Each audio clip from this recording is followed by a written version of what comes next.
Okay, ಅದೇ ಹೆಂಗೆ ಗಿಲ್ಲಿ ಜೊತೆ ಶೋನಲ್ಲಿ ಯಾವೆಲ್ಲ ಹುಡುಗಿರು ಕ್ಲೋಸ್ ಆಗ್ತಾರಲ್ಲ ಅವರೆಲ್ಲ ಫೇಮಸ್ ಆಗ್ಬಿಡ್ತಾರೆ?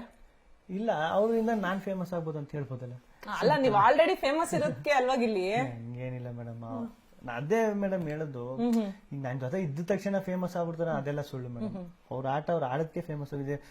ಆ ತರ ನೋಡು ತುಂಬಾ ಜನನು ಇರ್ತಾರಲ್ಲ ಹುಡುಗರು, ಇನ್ನೂ ಜಾಸ್ತಿ ಜನನೇ ಇರ್ತಾರಲ್ಲ, ಅದೆಲ್ಲ ಸುಳ್ಳು ಮೇಡಮ್. ಓಕೆ ಗಿಲ್ಲಿ, ಇವಾಗ ನೀವು ಹೊರಗಡೆ ಬಂದಿದ್ದು ನಾವ್ ಅದೇ ಹೇಳ್ತಾ ಇದ್ವಿ, ಜನಗಳ ಪ್ರೀತಿ ಎಲ್ಲ ಅಷ್ಟು ಕೊಡ್ತಾ ಇದಾರೆ, ಬಹುಶಃ ನಿಮ್ಗೆ ಇದನ್ನ ಅರ್ಗಿಸ್ಕೊಳಕ್ ಇನ್ನ ಅದೆಷ್ಟು ದಿನಗಳು ಬೇಕೋ ಏನೋ ಗೊತ್ತಿಲ್ಲ.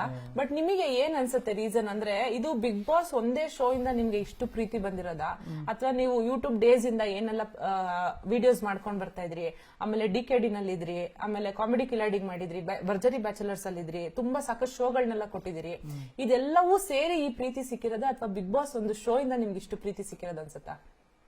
ಎಲ್ಲ ಒಂದು ಅದೆಲ್ಲ ಮೆಟ್ಲೆಲ್ಲ ಮೇಡಮ್. ಈಗ ನಾನು ಡೈರೆಕ್ಟ್ ಆಗಿ ನಾನು ಸ್ಪೈಡರ್ ಮ್ಯಾನ್ ಅಲ್ವ ಮೇಡಮ್, ಈಗ ಆರ್ಕ್ ಹೋಗಿ ಟಾಪ್ ಫ್ಲೋರ್ ಅಲ್ಲಿ ಕೂತ್ಕೊಬಿಡೋಕೆ, ಈಗ ಮೆಟ್ಲತ್ಕಂಡೆ ಹೋಗ್ಬೇಕಲ್ಲ, ಲಿಫ್ಟ್ ಅಲ್ಲಿ ಹೋಗ್ಬೇಕಲ್ಲ, ಲಿಫ್ಟ್ ಗ್ರೌಂಡ್ ಅಲ್ಲೇ ಹೋಗ್ಬೇಕಲ್ವ, ಲಿಫ್ಟ್ ಅಲ್ಲಿ ಹೋಗ್ಬೇಕು ಅಂದ್ರು ಆಗಲ್ಲ. ಅದೆಲ್ಲ ಹೋಗಿ ಹೋಗಿ ಹೋಗಿ ಒಂದ್ ಕಡೆ